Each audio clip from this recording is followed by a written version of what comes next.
Thank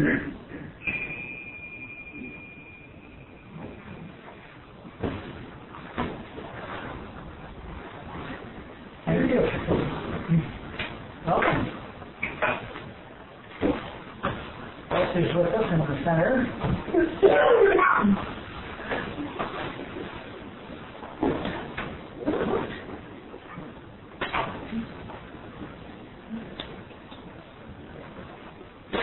This still makes absolutely no sense to me at all. There can be this many people that want to hear this kind of music.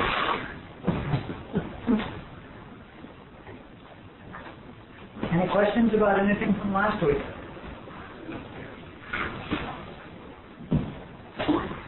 Last week was pretty lightweight.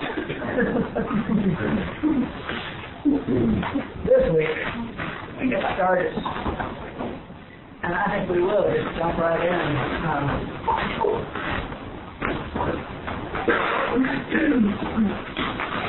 It'd be nice if we got through 2 or 3 of these. So let's just start in, jump in at any point and raise hands or ask questions.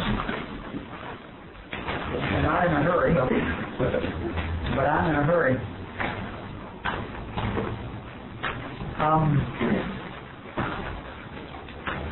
We're at page 12, Concepts of God. We're in the chapter on emptying out, and this whole chapter is about the things we have to empty out. And we'll just start here and read around the room. Just read. Pass this one around big so people can see it because it's dark, not everybody's got a copy. So if you would read a paragraph and see if there's any questions. Concept of God. The next thing that needs to be emptied out is every one of our concepts about God. It shouldn't be too painful. It's not like we're being asked to give up something that's been working for us. We may be surprised how deeply conditioned these concepts are.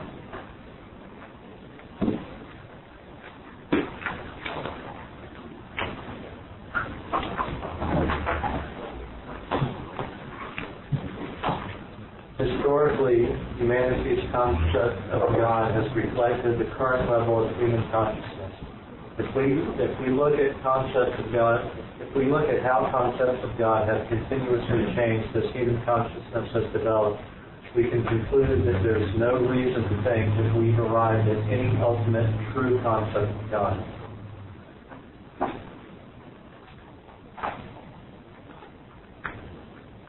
Probably man's first concepts of God were elemental powers of nature, such as storm, thunder, and lightning. Anything beyond human understanding. Later, the Egyptians had sun gods and cat gods, and then the pharaohs became gods. The Greeks, Romans, and Vikings had pantheons of gods with very human behaviors, characteristics, and jobs. In India, the Druids believed God was in nature and worshipped trees. In India, there are 1,000 different forms of God with different characteristics, roles, and powers. Individuals worship the concepts that appeal to them. The Hebrews had many gods until Abraham taught that there was only one God. Then they worshipped the one God, except that the one God was really just an amalgamation of all their gods. One God that did everything instead of individual gods taking care of individual functions.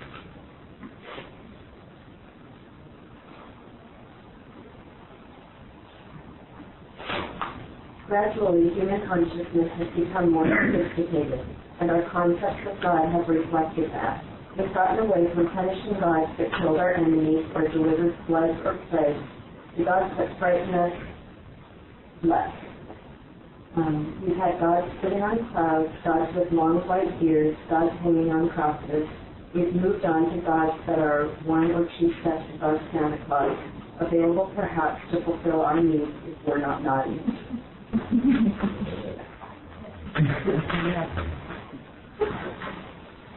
Orthodox religions today teach of a God who apparently withholds good from us until properly prayed to. That God also supposedly rewards or punishes us according to our deeds. Although there is little evidence of that in the world, we find lots of unrewarded goodness and lots of unpunished evil. Any concept, by the way, is limiting. Concepts, by their very nature, draw boundaries around things. You can't possibly have a valid concept about an infinite, omnipotent, omniscient, and omnipresent God of which most spiritual teachings speak. So we need to look at the concepts we currently have of God and consider where they came from and why we think they have any validity.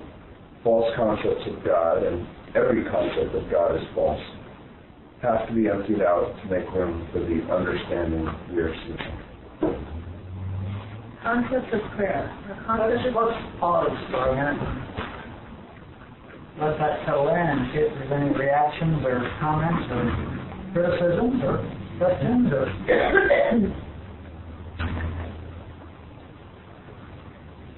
The point is, one of the points is that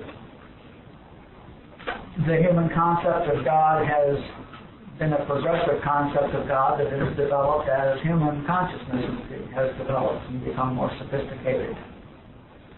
And since it's highly doubtful that we've attained the peak of human consciousness, it's also highly doubtful that we've attained the peak of concepts about God. In other words, we're just at this way station in our concepts of God.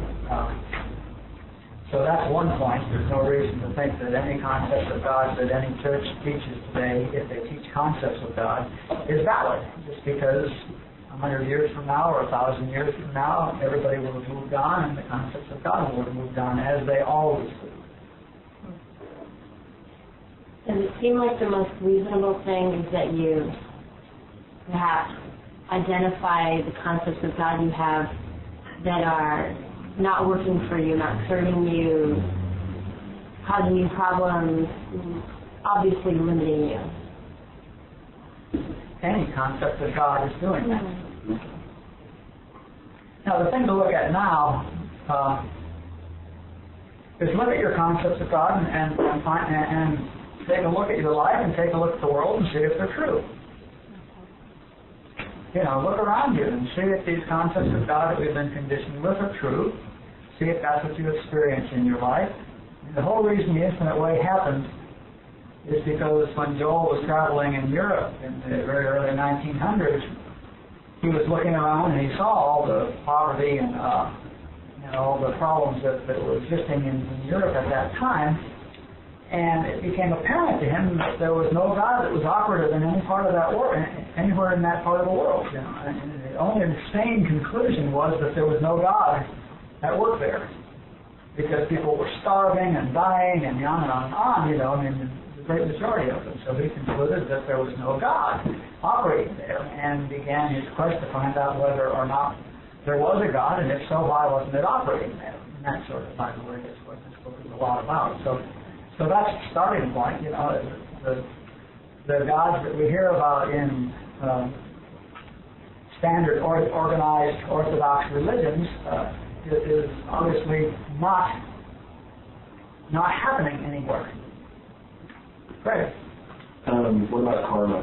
Is my concepts about my concepts about God or concepts about the universe about karma? And that concept definitely in my humanness is, Well, let's let karma go till later. We'll come to that kind of concepts later. Yeah. Well, I just feel a little confused because listening to like Robert and Joel, and basically like God isn't something apart from me, like God is me. And when you said that Joel like saw that God wasn't operating in those parts of India, is that because God wasn't realized by the people there? That was his conclusion 40 years later, yes. Okay. Yeah. But the point right now is the point of this chapter is not to come up with a definition of God that works or anything. The point of this chapter is to understand the fact that the concepts of God that we're have been conditioned with are apparently not real, apparently not working, and there's no reason to think they're the latest word on God, and that they're valid. And the other point, the last point that was made there is that God is in fact infinite, omniscient, omnipresent, omnipotent, then any concept is by its very nature limiting, and so we can't possibly have we can't conceivably have a concept about something which is truly infinite. So Joel wound up with the word, he started calling God infinite and visible. That was the term he coined. And he coined that term because you can't get a concept about something that's invisible, and you can't get a concept about something that's infinite. So he started referring to it as the infinite and visible. Okay? God is love, and love cannot operate where hearts are closed to love. Maybe so, maybe not. God is certainly not just love. That's a concept.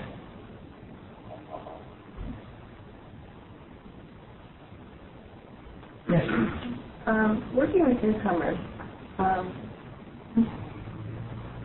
in trying to help someone new, you need to have some higher power understanding of this, probably different from one that you might begin with. And how I've been struggling with that whole idea of having a personal power, and this word doesn't seem to match, and perhaps just an illumination on how to do that with a newcomer. Well, a higher power than a newcomer is very simple. The idea of a concept of God, you've heard people getting sober with thronouts and with Neptune and with all this stuff, it makes no difference. When I got sober, I was an atheist and didn't believe in any sort of God. And what was really clear to me is that, the AA group is absolutely adequate to serve the purpose of a higher power. In the case of getting sober, because there's a consciousness in an AA group that we don't need to drink today, and being immersed in that consciousness will help us stay sober. So there certainly is absolutely no need to go into any stuff about trying to define a God or pick a God or get a God that pleases you or no need to pray to a God.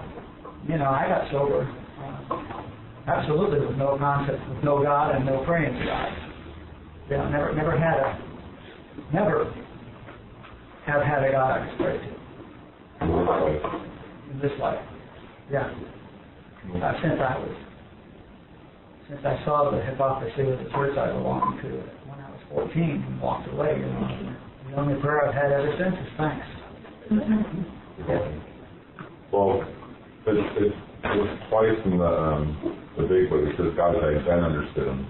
Mm-hmm. So like the concept for me to empty out, I get this whole new understanding, and even though I've been doing this for all these years, I still have to empty out. Sure.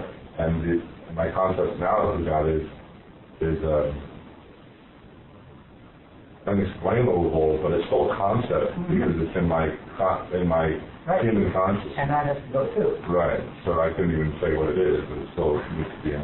And if you know today what God is, you have to empty that out. Right. Because tomorrow your understanding will deepen, right. And that will no longer be adequate. So remember, you don't know anything. Didn't you feel you had an advantage being an atheist? I kind of came into this as an atheist too, and this seems so much closer to being an atheist. It's just absolute nothing, the infinite way version, rather than this whole white beard thing that so many people grew up with. Well, I had a little problem though because along with the clarity on getting sober, I realized that if it were a self-help program, I certainly didn't get the concept immediately that the group was going to be my higher power. And I realized that if it was a self-help program, I was dead. Because if it was a self-help program, I'd 98th percentile it and figure it out and be out of here and bored in 3 months and be drinking. So I looked around and discovered that the people who had something that I wanted were the ones that had a higher power. So I needed to find a higher power. So I went actively looking for a higher power. And as a result of that active seeking, I went to the 11-step meeting, which was then called the God Squad, in hopes that I'd get some light. And what I got was a copy of Living the Infinite Way by Goldsmith. and there was light. And it was good. Okay. All right. Now let's go on to concepts of prayer. Who's next? Terry. It seemed like there's no really upgrading of concepts.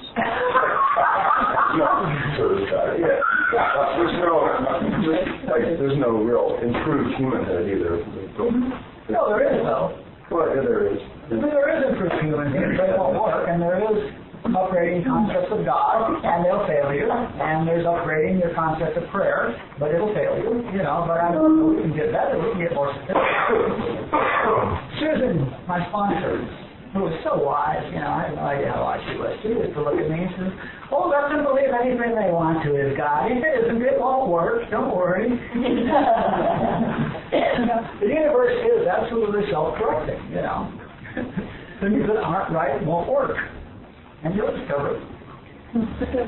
That newcomer in AA that we're working with might be, I mean, that having a doorknob or a deity or whatever might be just right then, right? I mean, you do AA, you don't have to have a particularly involved, you know, you don't have to be dropping your concepts of God or, right? I mean, I would think they have their own. This is not an AA book. This is not an introduction to AA. No, anything else. I mean, it's incredible what works in AA. And I have no argument with any of it, you know. It's strange to put stuff from here, you know, it seems so, you know, different, I guess, let's say, some of AA, and I was a little weighed down about what, you know, what was working with the new guy, he like, you know, it was about the same, I guess. I mean, better because it was a little better. Yeah, well, there's lots of books that have lots of ideas about exactly what they have to teach newcomers and exactly how they have to do it, and, you know, on and on, and different groups have different gods, and different groups have different prayer requirements, and they're all different, and they all work, and pretty much, if you go to a meeting every day, you're going to stay sober, you know, pretty much. If you have a group that has a successful consciousness of staying sober, and you show up every day, you're very likely to get sober and stay sober, because you'll get with it. AA lifts people's consciousness with respect specifically to drinking. It doesn't lift it with respect to crack, or cocaine, or food, or God, or enlightenment, or anything at all, but AA lifts people's consciousness with respect to drinking. Lifts them above the hypnosis that they have to have a drink. It works. And that's a higher power than the person who comes into it, okay? So the group consciousness is definitely a higher power. And as somebody pointed out to me, Cammy Lyons, as a matter of fact, he says, I couldn't stay sober, and nobody could get me sober. And I've never been able to get anybody sober, and if anybody was able to get themselves sober, they wouldn't be here. So here we sit in a room where nobody's able to get themselves or anybody else sober, and here we sit sober. Now, if that ain't a higher power, I don't know what is, you know? And that works. And that's what I tell newcomers. I don't tell them about throwing out or finding more, you know. The fact is that the AA group consciousness works.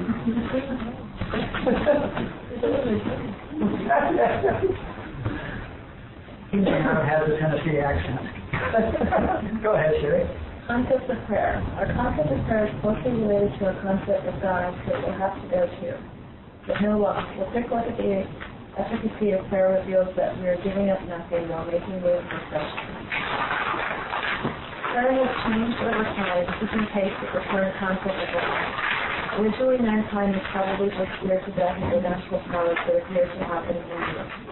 But as we became self-aware and aware of our ability to manipulate our environment and others, we no doubt quickly began to try to manipulate God.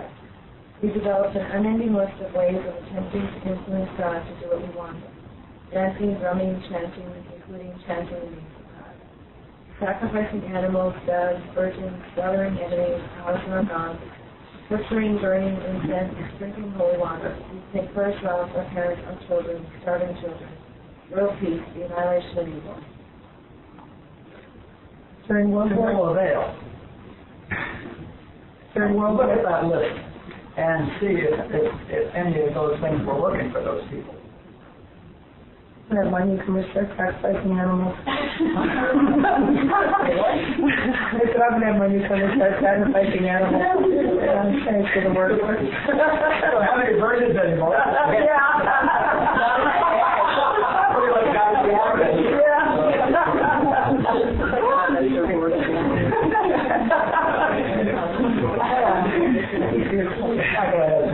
During World War II, Lutheran mothers in Germany and the United States, members of the same church, prayed that their sons be spared and the enemy's sons be defeated, killed. And some were and some weren't on both sides. During the Holocaust, there was no doubt a great deal of praying by a very religious group of people to little avail. And no doubt hundreds of thousands of people world over were praying for peace for years. It happened when one side ran out of the necessities for waging war. Looking back, we find no evidence that any technique of prayer has been successful. There is no period in time when the well-fed outnumbered the starving, the healthy outnumbered the sick, the secure outnumbered the at-risk, but they all have always been praying. Okay, you get it? That's what Joel was seeing. That's what Joel saw wandering around Europe. That's what you'll see today if you wander through the Arabian countries and some of the African countries and some of the Asian countries. It's kind of like a history question. In Europe, where if you saw this, has consciousness thus been raised to today, or there? I don't know what he saw, and I don't know what the consciousness is there today. I can't answer. I was just wondering if, because you said Arabia, and that kind of threw me in the loop. Yeah. Next. We've gotten more sophisticated. Rather than confront the possibility that prayer doesn't work, we stack the deck in God's favor. We pray to God for something. If He gives it to us, it means He loves us. If He doesn't give it to us, it means it wasn't good for us, and He loves us. Listen in the morning meeting. If He gives it to us, and it subsequently turns out not to be good for us, and it means that God, in His infinite wisdom, allows us to learn a lesson because He loves us. Listen to that too. Listen to it. Listen to the sharing in the meetings and see if you don't hear this. Well, that's kind of like that same rationale, like, or hear people like, well, obviously it was meant to be, and people kind of use that to like, Go ahead, Miss Ann, yeah. not be accountable, or I don't know. Isn't that another way of saying that everything will flow perfectly? All of that whole entire. And why pray? We'll get there. Right? We'll get there. Keep going. We have an amazing ability to stick our heads in the sand. I tried praying in the same manner to my cat for a while, and on it of the addiction, and got identical results. He left me. Think about that. Think about that. See this where Rick is an absolute respect. Prayer implies certain things about God, by the way. If we are praying to get God to do something He isn't doing now, it implies either that He isn't omniscient or omniscient, or He's omnipresent, or when it Knows everything and is everywhere. or we wouldn't have had to tell Him about His oversight. Or He's been withholding it from us until we beg properly. We may not be happy with a God who withholds peace or allows children to starve until we learn how to influence Him in the proper manner. Now, check your upbringing. If you pray for something, doesn't it imply that it's being withheld? Or if you pray for something to be removed and God can do it, doesn't it imply that He's been allowing it to exist? Or He didn't know about it, in which case He's not omniscient or omnipresent. So, but the fact is that there is an omniscient, omnipresent God like the Orthodox organized religion talk about. I don't like him. Okay? That's what Joel is saying. That's what's wrong. Okay. Well, they even talk about that in the big book. They go through and talk about, you look around, you see these things, and you're wondering, how can there be a God that allows all this to happen? Yeah. Well, everybody's always, wondering that. And so Good question. Yeah. Yeah, that's what we're addressing right here. Next paragraph. So take a look at your prayer practice along with your concept of God. See if you wouldn't like to make some room for something a little sweeter in your touch. Okay?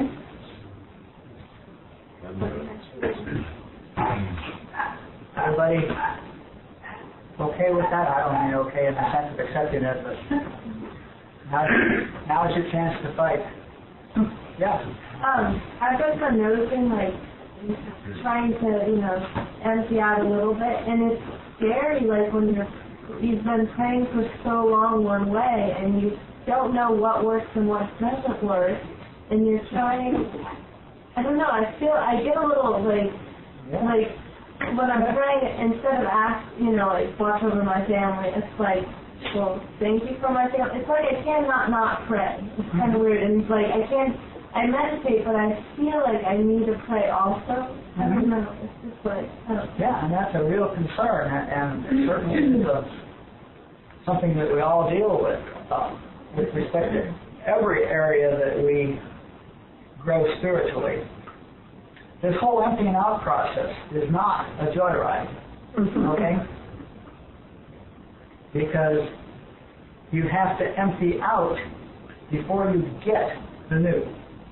You have to give up the old before you get the new, with no guarantee that there will be a new, with no guarantee that it will be better. But you have to dump the old. So, and it's scary. It's tempting because, family member's sick, and my sister's sick and in the hospital, surgery and infection. My mom says, well, let's pray for Tammy to get better. Sure. And I feel like a bitch, and I don't need to say it to her, but I tell myself, no, I'm not going to pray for her to get better. I don't know what's supposed to happen here. But it's hard to, I feel like it's tempting to think that I know what's best and to think that I need to ask someone for. And it's also reassuring and a security blanket to feel like you're doing something. Right. If she's in the hospital and she's sick and you're helpless, when you can pray, right? Allows you to feel good about yourself and allows you to feel like you're doing something and being constructive. And if you're really having a down day, pray for world peace, right? I mean, you can always feel good about praying for world peace, and we always need it. So there's absolutely no shortage of things we can pray about and feel good about ourselves. But my question is, does it work? Mm-hmm. If you compare the number of people who were prayed for, who were sick and prayed for and survived, to the number of people who were sick and weren't prayed for and survived, there'd be no difference. Yeah, I didn't pray for her and she's better, so. So whatever you don't pray for what you want. See, we learned this. Yes, Mike. Well, even Joel with his experience in argumentative prayer as a way not to ask, but to change his own concept of what he's thinking. He even does that in his books a lot. A 5-step prayer or whatever. Contemplative, not argumentative. Well, argumentative or realization. Well, argumentative where he's using affirmations. Mm-hmm. He called it argumentative at one point. Well, I haven't heard that particular. Where you're arguing with your mind to change your mind. Mm-hmm. But yeah. So. Can I say something? Sure, please. Yes. As long as there's a kid, the kid is what needs to hear the prayer, and you pray so that the kid feels secure. As long as there's a kid. And the kid you're talking about is your kid. Yes. Yeah. Mm-hmm. As long as my inner kid needs reassurance, prayer. Children love to pray. So as long as I know that it's the kid that's praying and the kid that wants the prayer, and my spiritual adult really is clear on my relationship with God and who and what God is. And if the kid needs to hear it, it's no different than, doing our kid work, taking care of the kid. Prayer is one of the ways, as long as the kid needs the reassurance. Yeah, because that's exactly what I do sometimes when I'm like, sometimes when I got a negative thoughts, I'll use prayer just to convince, just to get out of that. But what do you call in prayer? I'm not asking for anything, I'm just saying. Yeah, the prayer we're talking about Yeah. is supplication prayer. And we'll get into meditation and contemplation and prayer and union in the Joel sense in about 5 chapters. Yeah, we're talking about prayer as Asking for something else. defined by organized Orthodox religions, pretty much. And thank you for that, Dulcie, because that's an important point. Because it's the kid that feels abandoned. And if you drop this whole thing, it's the kid that's scared, of course. If he's scared, it's the kid that's scared. Mm-hmm. Yes? Just a comment. Sometimes I think to myself, if I give up the things that I've been conditioned to believe, what if I'm wrong and then he really gets mad? Do it all. Give that one up. Yeah. Did you want an answer to that? I don't know. It's hard. No, we don't go anywhere that we're not led to go. We don't. This is, it's painful to give up all these old security blanket concepts, because, it's more comfortable to be wrong than to be unknowing, because we're used to being wrong. We don't think it's wrong, we have a condition, so it's very hard. This is what the dark night of the soul is all about. The dark night of the soul, and there's not one of them, they happen over and over and over again, and little ones and big ones, is that when your current idea doesn't work, and you don't have the new one yet. You have to drop the old one, recognize that it doesn't work, and be without an idea before you can get the new higher one, which won't be right too, by the way. But it'll work better. It'll work better, and we move up, and we move up, and we move up. But every time we have to discover that it doesn't work in order to make room, and that's what this emptying out process is about. I'm trying to get people started on emptying out. I'm just saying, don't dump anything. Nowhere in here is it said that you dump anything is working for you. Okay? Look at it and see if it's working for you. And if it doesn't work, why don't you get rid of it in hopes that you can discover something that does? That's the only one. Yeah.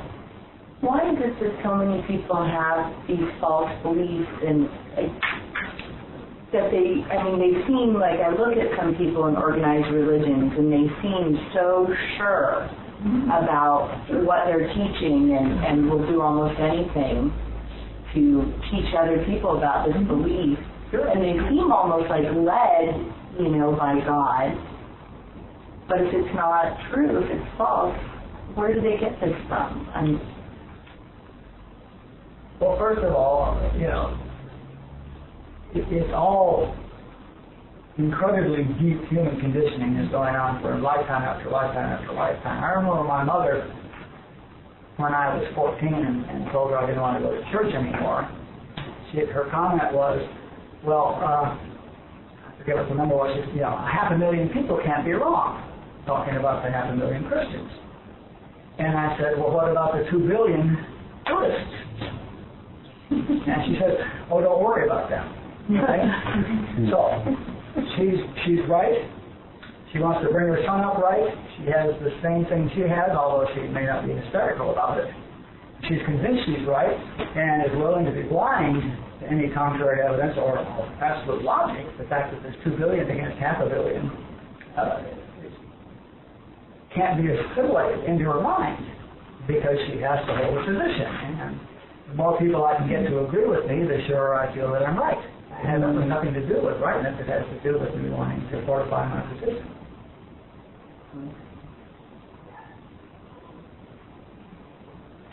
Before the tea is from high enough, maybe it can splash out the tea that's in there and the new tea will stay? You certainly can.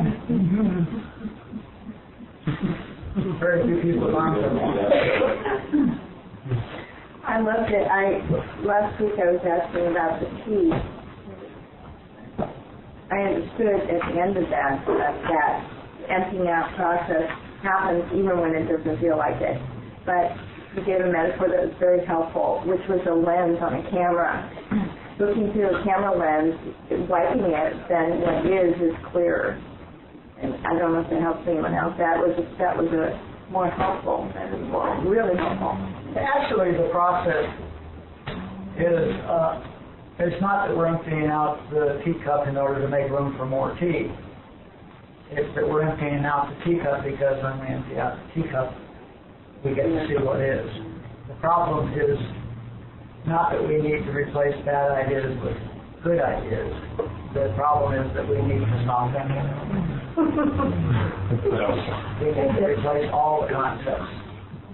Yeah, if your mind is silent, you're bliss.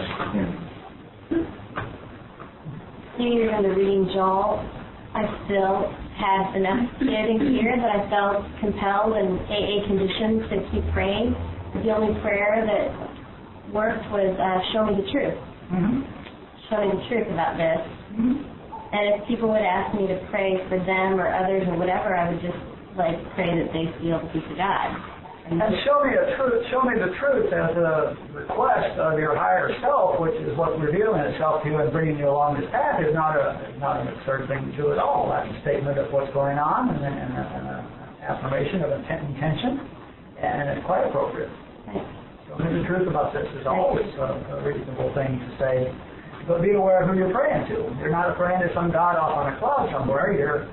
You're affirming to yourself with the capital S that you are available and are available to the progress of being lifted. That's quite a different thing, again, from the organized Orthodox viewpoint of prayer, which is what we're attacking here. Not attacking, we're just observing. Everything is self-correcting, and if you can look at organized religion, I mean, I work with a lot of people, a lot of chaplains and things like that, and I mean, I feel like if they're good people and they bring peace to a lot of people and talking to them, let it be. Just let that part of it be, because maybe as far as eliminating or emptying out the old concepts of God that maybe they have, what difference does it make that eventually all self-correct in their own way? They're still leading or helping people to feel peace in whatever way that they can. I have absolutely no idea that any of us should empty out anybody else's concept of anything. This is all a very private individual thing. It's your own teacup you need to empty. The Zen master did not empty the intellectual's teacup for him. He did splash that tea in there and dump it. But I have no concept of anybody's wrong. They're doing the best they can. They're doing whatever they're doing, and it's irrelevant. What I want is my teacup. That's all I want. And I'm where I am, and they're where they are, and it's all fine. Yeah. So, how is this insatiable quality of mind to have a concept about God or prayer just turn off? So it's not even that. We'll talk about that when we get further on into the questions of prayer and meditation. We're not in the solution chapter. We're in the problems. Yeah. Let's get through organized religion this evening, and then we'll chat for later tonight. Get through this next section by 8:30, and then we can go on as long as we want afterwards. Who's next? Organized religion. Next goes organized religion. By this I mean, I should say, I probably will next time, organized Orthodox religions, because there are some organized higher religions now, which this is not particularly applicable to, but in any event, if you have a religious affiliation, look at this and measure your own against it and see where it measures. It's not a catch-all. The question is this true about a religion that you may be belonging to. Do you use the Orthodox and fundamentalist interchangeably? No? I use Orthodox as not metaphysical or mystical. Slightly. You may belong to a religion which you feel is quite positive for you, and it may be in many ways, but it's probably not helping you grow spiritually. Religions are invariably organized by the enlightened, not having the truth. They need structure and dogma. Spiritual truth has to be taught in consciousness by one who has the consciousness, like the master and the monk who saw the men. The experience has to be transmitted, and it can't be through doctrine and dogma. What's dogma? A set of rules or a prepared text that everybody is expected to read and memorize and subscribe to. Like the Bible? Well, that's a bit broad for it, but each church usually has, Like the Book of Mormon or something? I don't know, each book usually has a fundamental, each religion usually has some fundamental doctrine, some fundamental papers that is the truth they teach. Their version, we call it their version of the truth, would be a good way to refer to it, that they expect you to buy lock, stock, and barrel. Cruz? When the new Zen master died, there were immediately 3 sets of gesturing counted by the students who each thought they had the correct understanding of the master's teaching. The finger extended set, the thumb raised set, and the gesturing arm set. Of course, none of these could transmit the truth, since the moon wasn't even mentioned in any of their teachings. Due to a mistranslation of the extended finger manuscript over the years, the index finger became the middle finger. In the sons of school, the significance of index finger position was lost, and the gesture was demonstrated with the fifth play. The arm gesturing school finally became the religion of taxability and the quietly pointed it out to a student class. I think you believe that since what the truth is about cannot be said, then any doctrine which the unenlightened put together won't contain a shred of the truth. Those monks that were watching the Zen master point to the moon, okay? The one who looked up and saw the moon understood the whole thing, okay? Now he can transmit the teaching because he sees the hand, he sees the moon, he sees that, he gets the idea that it's not just gesturing, it's pointing. But everyone who did not see the moon, who didn't have the realization, can't possibly teach what the Zen master is teaching because they won't even mention the moon in their teaching, okay? That's why Jesus taught parables. Mm-hmm. So the problem is that to transmit an enlightened teaching, you have to have the consciousness of the enlightened teaching. And the people who have the concept, like Joel, fought very hard against letting the infinite way become organized because of all the problems that immediately happen with organized religions. So the problem is that the ones who are organizing their religions are the ones who don't have it and need the reassurances of doctrine and dogma and stuff like that to support themselves. Plus, they think they do have it.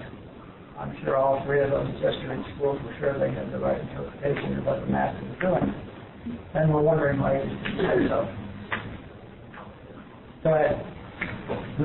Another problem is that organized religions are businesses. They need to support themselves. They need to attract a large enough membership to provide funds necessary to pay for the basis of worship and to support whatever they call the priest class. Go ahead, read the next one. There are 2 difficulties with this. They will probably need to modify the teachings so that it's understandable and acceptable to enough people. In other words, they'll need to dilute the message and promise people things, material rise, promise people things, material rather than spiritual. That, of course, is what's been going on for millennia without anyone really getting in. If they make teaching warm and fuzzy enough, they will need more priests to meet the requirements of the expanded membership. That means moving up the most advanced people regardless of whether or not they have experienced the teaching and are able to transmit it. Moving up those who have memorized the doctrine better than others. Even if there is no truth in the doctrine, those who haven't yet attained consciousness cannot transmit it. See the problem?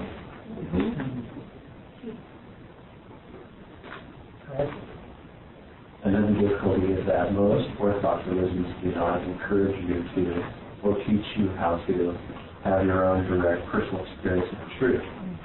Since they haven't had their own experience of truth, they can't show you how to have it. And of course, if you could have your own direct personal experience of truth, you would no longer need a priest or a church. Many organizations which need to hold a membership and have nothing of real value to offer use rewards and fear to control members. Many churches promise you something in some next life, good if you conform to the dogma, bad if you don't, rather than offering you something now. Others have begun providing fellowship, counseling, support groups, team groups, and a variety of other services which have absolutely nothing to do with spiritual attainment to keep their membership happy. And there's nothing wrong with all those things. There's nothing wrong with communities. Communities and fellowship and counseling and all these things. There's nothing wrong with any of them. And if your church provides that, then and it feels good to you and you want to be there, well, wonderful. I'm all in favor of it, but don't confuse that with growing spiritually. It has nothing to do with it. That's the point. Growing spiritually, by growing spiritually, I'm talking about it has nothing to do with attaining a transcendental consciousness, with attaining spiritual consciousness. Can you please go over that word transcendental, please?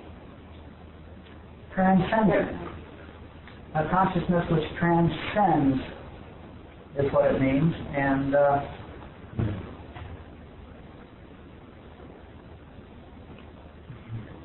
really good example of a transcendental consciousness is the one that comes up in the script class always, where I say that if you will, when you feel emotion coming up, catch it and say, oh, it's script. Then instead of being in the meltdown, you are now looking at the script as something on the table, okay? And what you've done is you've transcended the script event because you're now looking down on it. All right, so you've taken a step back and you've transcended it. Now, a transcendental consciousness is one which has transcended human consciousness, which sees clearly through all the human consciousness, all the beliefs that are, and lies and everything, conditioning that's built up in human consciousness. So a transcendental consciousness is one that is above human consciousness. And that will get clearer in the next chapter where we talk about the 3 levels of human consciousness. The one thing that I keep battling with when this comes up is service, the concept of service. There's a lot of people in here and that kind of touches base on the whole, well, all of those things, doesn't being of service transcend you to a higher level of consciousness? No. Not by itself. Can you elaborate on that a little bit? I can serve people for 1,000 personal selfish reasons which reinforce and entrench my belief in my separate existence from God. I can serve people because it makes me feel good, which makes me separate from God. I can serve people because it makes me feel good about them, or because it makes me think they're bad, or there's 1,000 reasons why I can be of service that entrench me in my humanhood. In fact, if I'm being of service, I am entrenching myself in humanhood. If God is being of service through me or as me, then the service is increasing my selflessness. But service by itself, there's no.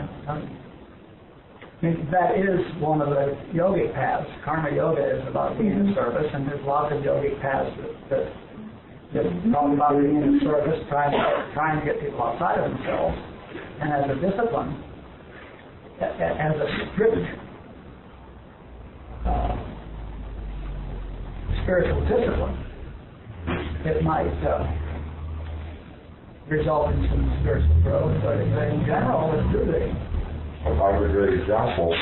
I was in 5 ministries at my church. I did 30 hours a week for free at my church, and I was of service, and I almost committed suicide.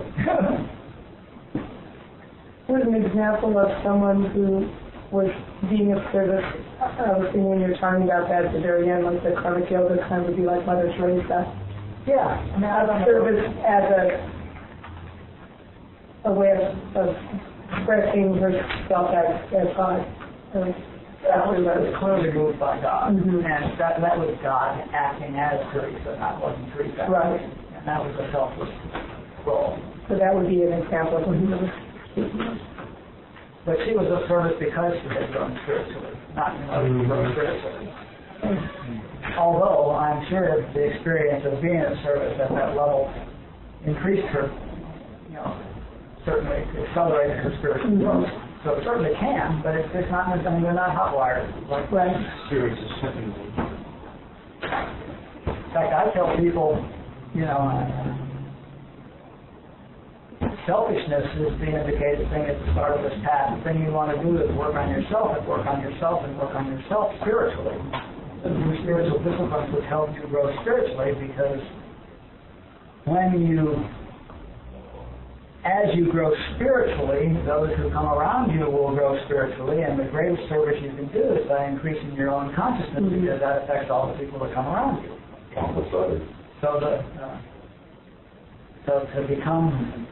To work totally on yourself and let people get what they get from coming around you, or to only be of service with what spills over, is the way I recommend being of service. Let's do the last 2 or 3 paragraphs here, and then we'll talk along. When churches become political, another can of worms is opened. New agendas take precedence over teaching truth.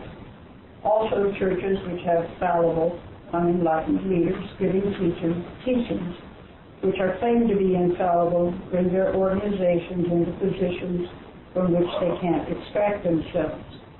They either have to admit that the false teachings weren't, in fact, infallible, along with potentially everything else that illuminators said or lived with them.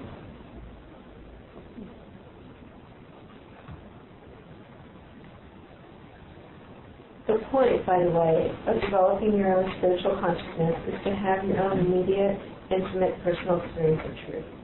This eliminates the need for priests or anyone else to teach you or pray for you, since you now have your own experience and your own contact with the source of all wisdom. If your current religion doesn't facilitate your own attainment, you need to make room for a further dead. All right, let's stop there tonight, and now we can. Let me just mention that this week's flashcard is the same as this week's flashcard. We will continue not knowing anything for as long as we stay in emptying out chapters. So we'll continue. We'll use the same flashcard again next week. I don't know anything, or I do not know anything. And now we still have plenty of time. That's enough to reach the time. Let's talk about anything you want to. We talk about praying for God's will to be done. There's a trick in there somewhere. there's humanhood in there, right? In order to pray for God's will to be done, you would have to assume that there must be some power that would prevent God's will from being done, wouldn't you? I knew there was a trick. How can God's will not be being done? Yes. The only way that can happen is if the power other than God is stronger. So, there's nothing wrong with praying that God's will be done. I mean, as an admission that that's what we want, there's nothing wrong with that, but obviously it can't be particularly fruitful, can it? I mean, either it is or it isn't. And your prayer is not going to influence that. And praying for God's will to be done really means praying for exactly what I really want myself anyway, right? I don't know how It is for me. I like what Joel does, he kind of prays on like something in the Bible or something something that that makes you think about the quality of God, or some sort of focus. A lot of times, just me focusing on something like that gets me out of my head, and then you're focusing on something that's outside, that's the quality of God. There's actually which is to say meditation works. Yeah, exactly. Let's keep using the word prayer in the sense that we've been using it in this chapter. You need meditation for that. Yeah, that's meditation. Contemplation and meditation is. Yeah, I still have the concept of prayer. There's different types of prayer, so I'll use meditation for that. Yeah, we'll comment on that later, but right now we're talking about the prayer in the sense of supplication, of asking for something, which is always good. So what do you think, gang? Is it okay to pray for somebody else, pray for yourself as long as somebody else will be helped? I would like to say something. No, I want to. I don't know, you've been ignoring me like that much. Because you want to talk all the time, and if I don't ignore you for half the class, well, you won't be. I talk to other people. We'll get there. In the big book, it says, of course, we can't pray for ourselves. That doesn't work. It's easy to see why. Mm-hmm. And then it says, but it's okay to pray for ourselves as long as others will be helped. Does that make any sense? No. Yes? Sure. How? Well, this is what I've been wanting to say. Well, say. Is that there's a chapter in The Infinite Way on prayer. And they say, and then even Michael Beckwith says that silence with God is true prayer. Mm-hmm. And for some people to get to that silence with God is through the repetitive prayer until you're silent with God. And I've had to do that multiple times. So when I'm praying for others, what I do is I pray for just whoever comes into mind, and then the silence comes. But that's different from asking for something for yourself and thinking someone else is going to get help. But no, because what I'm doing is I'm growing spiritually. Right. The big book is talking about specifically you shouldn't ask for God for things for yourself, but you can ask for God for things for yourself as long as somebody else will be helped. So God give me a Cadillac so I can take what belongs to me. How about remove this anger from me so I can kill this guy? Who do you think you're saying? I'm just answering the question. How they would do that works. I've done it. I'm shown, and you guys know me. I've done this 1,000,000 times in front of you. I always got that part in the big book, I always got it to mean kind of remove my defects of character so I can stay sober and help others. That's what I always got. I didn't ever think of it as praying for like a car so I could drive people to meetings. I always took it asking God to remove your defects of character so that you can help others. Right, at a level at that time when I first got, who the big book addresses, I would think. Mm-hmm. And it worked for me at that time. Okay. At that time. I'm just asking us to take a look at it today. Yeah, and it's very different. Take a look at those statements today. Seems to me if there's not a fundamental shift in how we perceive saying those words, we're reinforcing that we don't have control and we therefore aren't taking responsibility for our own actions. So you change the words to say, or in my, when I do the third and seventh step prayer, it's more for me to recognize if God's will is being done, or it all is the way that it's supposed to be, and if it's not, it's because of my own actions. It's in my life and it's not working. So if I haven't done that work, if I'm not there taking responsibility for my own actions, then those prayers are detrimental. They reinforce that I'm not in control. Okay. Okay, so I've heard you say lots before, when you clearly see how something isn't working for you, you won't do it anymore. Mm-hmm. When you clearly see that. And the reason why you do stuff is because you think it works for you. Mm-hmm. So, or your kid does. Your kid thinks that. So when I become aware that I have these defects, right, and I grow in my awareness of how they're not working for me, then I'm going to be less likely to do them. But not necessarily. Susan, again, my sponsor used to say that the sixth and seventh step, becoming entirely willing to have these defects of character removed means seeing the defect clearly enough that you understand that the price you're paying is greater than the payoff you're getting. Yes. Okay, and that's what you're saying. Right, awareness. The awareness of it. Yeah, and then having clearly seen that the price you're paying is greater than the payoff you're getting, you stop. Yes. Because we're not stupid. Right? If the kid sees that clearly, the kid stops. You know, I don't want to do that. That doesn't work. Yes. And that's kind of like what you said earlier, the death of that. Then that, when that thing stops working and you do let go, then it's like death. It's like there's a mourning there because there's nothing to fill it. Or release. There may well, sometimes. There may well be, yes. Because you don't get to the new one until the old one's gone. Yes. I think for me the ingredient of humility that happens with that, which is also something that I've done to in order to make that I don't know, just to humble myself to something greater than myself, whatever that might be, and to be open enough.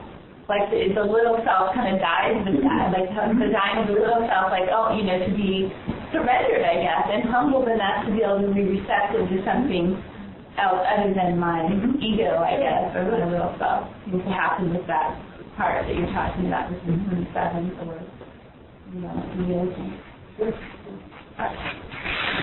What has been really interesting is how smart everyone is that comes to this teaching. I mean, there's a lot of really smart people here. And I have really become aware that learning is not knowing. It really isn't for me. And when I have known something or become aware of it, it does take that long. But man, I can learn a lot of shit before I really learn it and learn about my defects. But when I see them, that, whatever it is, does. But the learning is what leads to the seeing. Right, absolutely. That's why we learn the letter of truth. That's why we're here hearing this stuff. Reading this is not going to change anything in your life. So I get back to the praying. But if you get an aha while you're reading this, your life has changed. Yes? So getting back to the praying, you really never pray for anyone else, like Joel would say. You correct the error in your own mind. Right. So, I read like a few chapters of Joel. I'm not speaking. What I pulled out of it was this. My objective is to have peace, a sense of peace. That's my objective, is to have a sense of peace. And when I got that, and my prayers changed. Like, it wasn't like I was asking for stuff. I was just, let me have some peace about this. Let me phrase that differently. When I get quiet enough, I realize the presence of God. And realizing the presence of God results in peace. The peace of God which passeth all understanding. Or as Jesus said, my peace I give you, not of the world. So, my work is to get silent enough and clear enough to realize the presence of God, which is omnipresent, which is here right now. And when I am aware of the presence of God, peace happens, okay, along with everything else. And that's what this work is all about. You're exactly right. Exactly. It's just getting rid of this definition of prayer as a petition? Is that coming up in the meditation prayer, or as a... Well, this is primarily about prayer of petition, and the point about this is that we're looking at whether or not prayers of petition have worked, can work, and what kind of a God does it imply if prayers of petition do work. That's what we're looking at here. Yeah, it does. So is that just like a word we can take out of the spiritual dictionary now? Well, if you're understanding, if you come to realize that prayers of petition don't work, then you'll probably want to throw it out of your book, out of your practice. We'll talk more about prayer and meditation in a few chapters. There's more background to be done now, but this is just asking you to, just trying to crack the rock on people who are entrenched in prayers of petition. Just asking the question right now, how's that working for you? That's my favorite question. See, how's that working for you? Yeah. At least like the last couple of years, the only prayers of petition I have are when I'm working with a guy in AA, and I was sort of like, when I'm getting quiet with him, kind of, God, let me help this guy if I can, or whatever, but it's interesting when I'm sitting here and listening to people talk about it, I know it's a concept, and it's real, and I've thought about it before, like, well, help him what? And who is it that thinks he is supposed to be helped, and and getting help. Yeah. They're all concepts. Yeah, but it's real magnetic with me, but also, I'm just sitting here listening to people, so I wonder, well, who, how much is it my kid and wanting that person to be sober? That goes my problem like that. And how much of it is your kid wanting a God that can do something for you? Mm-hmm. Do the same thing that you're trying to accomplish by asking God to come here and help me get this guy sober. The same thing can be accomplished just by getting silent and realizing the presence of God. And we'll discover more about that as we get further in the book. But that would be, instead of a prayer of petition or a prayer of asking anybody for anything or having any concept about the guy needing help, the answer always is to get silent and realize the presence of God. And the peace of God passes all understanding, descends upon you. Okay? And in that moment, it's at that moment that we can say you're a transparency for God, even though we don't know what the word means. You're a transparency now. And when that transparency is established, things happen. People get sober, people get healed, the dead get raised, etc. Yeah, so that's how you mean. Kind of off subject. I haven't done any of the kid work. I'm just starting the script work. Being in this whole spiritual process with people is really overwhelming. I'm sitting here, I'm finding myself starting to not breathe as well. And I'm just wondering, because there's a lot of people who've done this, what are things that I can do during this process to help take care of that kid to feel safe? Because it starts to feel really so big that I don't know how to hold it in my being and just sit in it. And I want to. I don't want to run, but it's really uncomfortable. And so I just, I guess asking for advice from people who have been going through this process and what are things that I can do to take care of my kids to feel safe through this. Who wants to volunteer? I think that's what you call some of the women in this room and have them share their experience of doing that. Okay. There's somebody here who's done the work who can give you lots of ideas. I just think of what you said in the very beginning, just very seriously, that you don't have to believe any of this. This is just stuff, we're just hearing it, we don't have to believe it, you don't have to accept it, we're just going to sit and listen. Every time. My kid stops breathing when I get afraid. It's just breathing. I would breathe a lot. The oxygen really helps.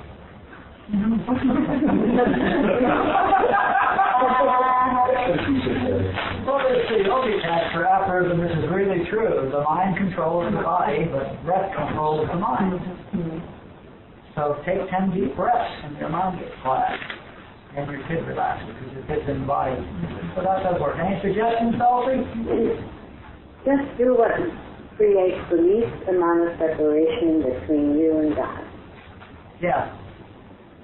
So that's what you said 6 weeks ago. You said the only thing you ever have to do in any situation is go within and come from the highest place you can. Mm-hmm. Your own current highest place. Your own current highest place. Whatever that is. One of my first prayers in AA for years has always been, God, is this my truth? Is this the truth? Not the little m, but the big M. Is this my truth? Because there's a lot of people, sharing a lot of stuff out there. Is this my truth? The other thing is that, don't get caught up in all this and feel like you have to do something. You don't have to do anything about this. Just being here and hearing this. It's already doing it to you.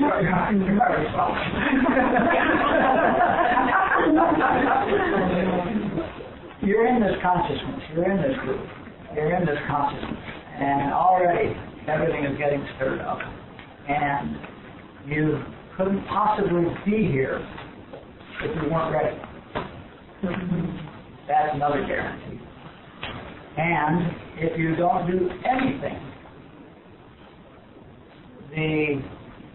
God is still omnipresent right here, right now, and you will achieve transcendental consciousness at some point in this lifetime or some other one. So it's all going to happen.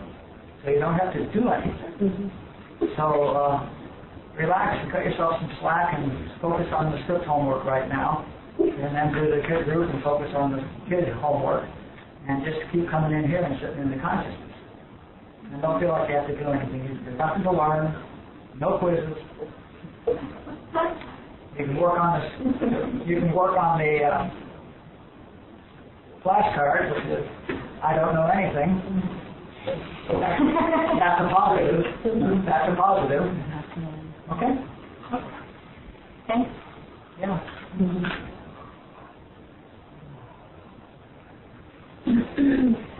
Why don't we leave it there? Let's get quiet. That's a good place to be. So let's get quiet.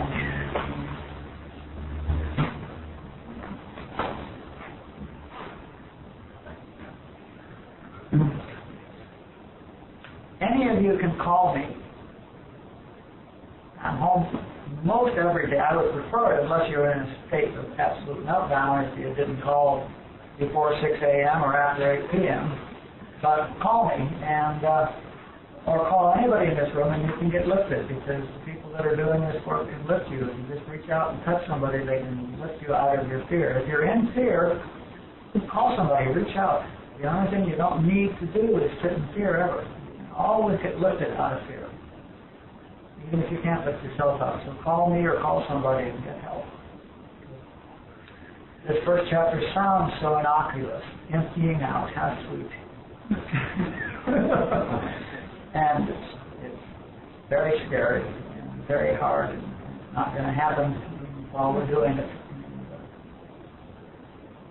So relax and trust the process and ask for help and get lifted.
Okay, thanks for coming. Love you all. Bye, Joel. Bye, Joel. Bye, Joel.